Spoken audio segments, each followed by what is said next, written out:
तुम्हारी जानब आ गई अल्लाह की बुरहान, अल्लाह की दलील, और दलील ऐसी कि कोई बेईमान इस दलील को तोड़ सकता नहीं है। यानी मौजज़ा भी उसे ही कहते हैं जो अकल आजिज़ आ जाए। तो अब मैं ये कह सकता हूँ कि रसूलुल्लाह की हर अदाई मौजज़ा है।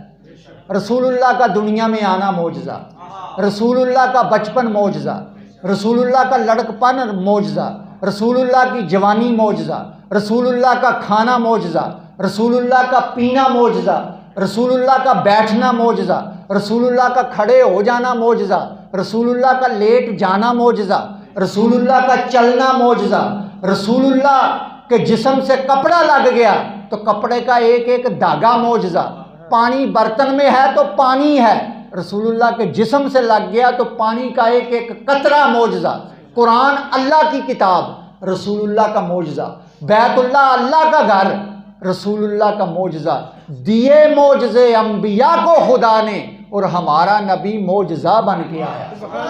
यानी अल्लाह ने सर से लेकर पाँव तक अपने महबूब को मौजज़ा बनाकर भेजा, दलील बनाकर भेजा। और ऐसी दलील कि अल्लाह के होने की सबसे बड़ी दलील जो है वो ज़ात मोहम्मद मुस्तफ़ा है, इसको कोई नहीं तोड़ सकता। ला इलाहा इल्लल्लाह ये एक दावा है, और आपको पता है कि दावा उस वक़्त तक पाया तकमील तक नहीं पहुंचता जब तक उस पर दलील मजबूत ना हो।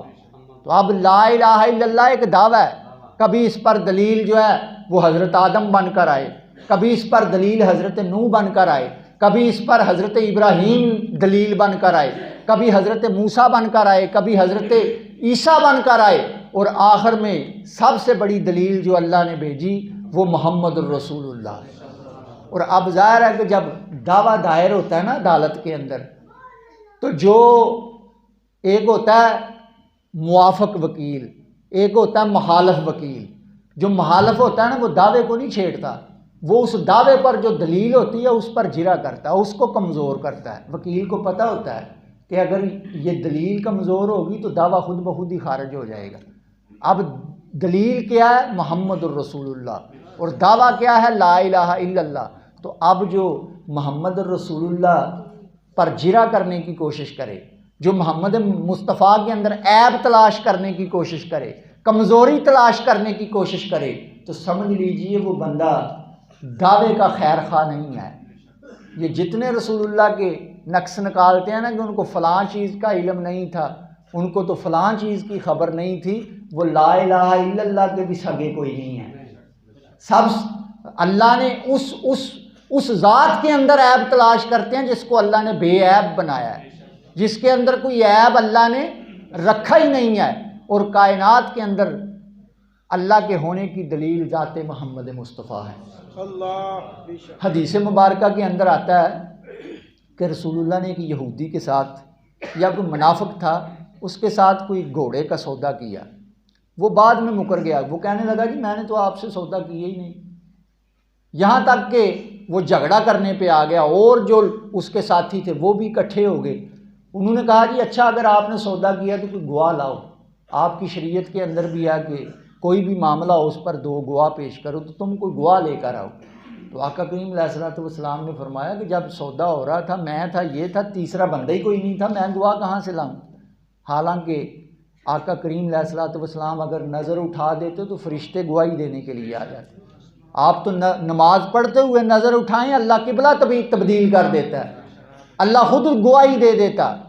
अब जनाब जब वो झगड़ा करने पे आ गए, रसूलुल्लाह के एक सहाबी हैं हज़रत खुज़ैमा अंसारी, वो करीब से गुजर रहे थे। उन्होंने जब ये मामला देखा वो करीब आ गए, उन्होंने आके कहा या रसूलुल्लाह मैं गवाही देता हूँ आपने इससे सौदा किया। आका करीम अलैहिस्सलाम ने फरमाया हुज़ैमा तू यहाँ मौजूद ही नहीं था, तू गवाही किस तरह दे सकता है? अब हज़रत हुज़ैमा अंसारी का जवाब सुनिए। हज़रत हुज़ैमा कहने लगे या रसूलल्लाह मैंने तो रब को भी नहीं देखा, रब को भी माना है तो आपके कहने पे माना है। या रसूलल्लाह मैंने जन्नत को नहीं देखा, दोज़ख को नहीं देखा, कब्र में क्या होगा मैंने नहीं देखा। या रसूलल्लाह आपने कहा जन्नत है, मैं मान गया जन्नत है। आपने कहा दोज़ख है, मैं ईमान ले आया कि दोज़ख है। या अल्लाह आपने फरमाया कि अल्लाह एक है, तो मैं आपके कहने पे रब को भी मान गया तो ये घोड़े का सौदा जो है वो रब से भी अगले दर्जे का। मैं गवाही देता हूँ कि आपने जो सौदा किया है। अल्लाह अकबर। रसूलुल्लाह इतने खुश हुए, आपने फरमाया जहाँ मेरा हुज़ैमा खड़ा हो जाएगा इस अकेले की गवाही 2 मर्दों के बराबर होगी। अब जो कहते हैं कि शरीयत में अल्लाह ने अपने नबी को इख्तियार कोई नहीं दिया, कुरान तो कहता है कि 2 गवाह लेके आओ, लेकिन रसूलुल्लाह फरमाते हैं जहाँ हुज़ैमा खड़ा हो जाएगा अकेले की गवाही 2 मर्दों के बराबर है। और हज़रत उमर के ज़माने में कितने फ़ैसले ऐसे हुए हैं कि जब हज़रत हुज़ैमा आ जाते थे उन्हें अकेले की गवाही 2 मर्दों के बराबर मानी जाती थी। तो बरादरान इस्लाम, अल्लाह ने अपने महबूब सल्लल्लाहु अलैहि वसल्लम को बड़े कमालात अता फरमाए हैं। और आज हम अपनी किस्मत पे जितना नाज करें कम है कि अल्लाह ने हमें उस महबूब की उम्मत में पैदा किया है जिसकी उम्मत में पैदा होने के लिए नबियों ने भी ख्वाहिशें की, नबियों ने भी तमन्नाएँ की हैं।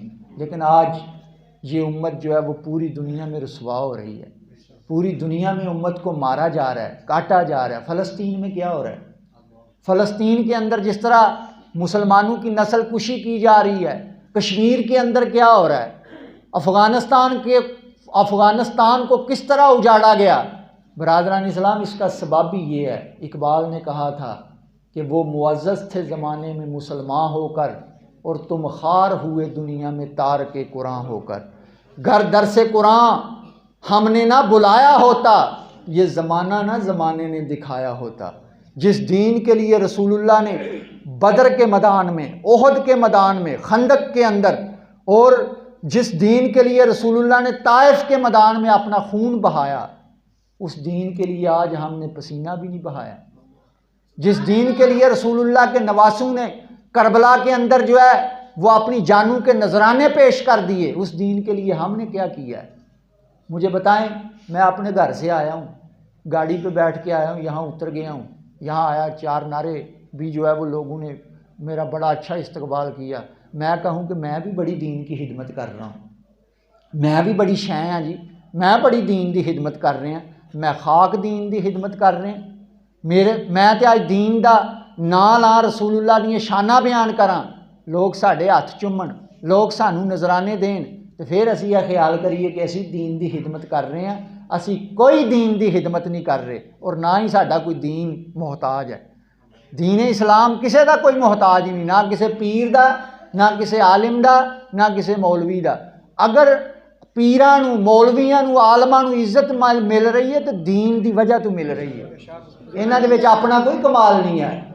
मेरी बात से कोई इख्तलाफ कर सकता है, लेकिन ये बात जो मुझे समझ में आई है वो यही है कि दीन जो निज़ाम रसूलुल्लाह लेके आए हैं, जो बंदा इस ज़माने के अंदर उस निज़ाम के साथ खड़ा नहीं होता और उस निज़ाम के लिए अपनी कोशिशें, अपनी काविशें नहीं करता, वो भी दीन के साथ बेवफाई कर रहा है। बेशक दुनिया, पाकिस्तान के अंदर कुफर का निज़ाम चल रहा है, सूद का निज़ाम चल रहा है, यहाँ पर वो यहूदो नसारा वाला जो है वो कानून चल रहा है और मौलवी साहब, पीर साहब इस पे ही राज़ी हैं। तो आप मुझे बताएं, कल क़यामत के दिन हम रसूलुल्लाह के सामने किस तरह खड़े होंगे? रसूलुल्लाह फरमाएंगे, जिस दीन के लिए मैंने ताइफ के मैदान में पत्थर खाए हैं, तुमने उस दीन के लिए क्या किया है?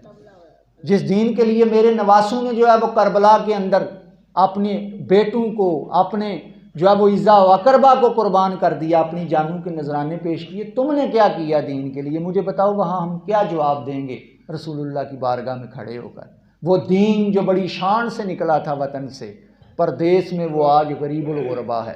और गरीबुल गुरबा किसने किया? मुसलमानों ने। हम कहते हैं दीन, तू एक रात भी हमारे घर नहीं ठहर सकता, हमारे घर में तो फिल्में भी चलेंगी, हमारे घर में तो ड्रामे भी चलेंगे, हमारे घर में तो यहूदो नसारा का कल्चर भी चलेगा, तू आधी रात को हमारे घर से निकल जाएगा है दीन, लिहाजा तू पहले ही हमारे घर में दाखिल ही ना हो। बरादरान इस्लाम, आज हम नारे तो लगाते हैं, ग़ुलाम हैं, ग़ुलाम हैं, रसूल के ग़ुलाम हैं,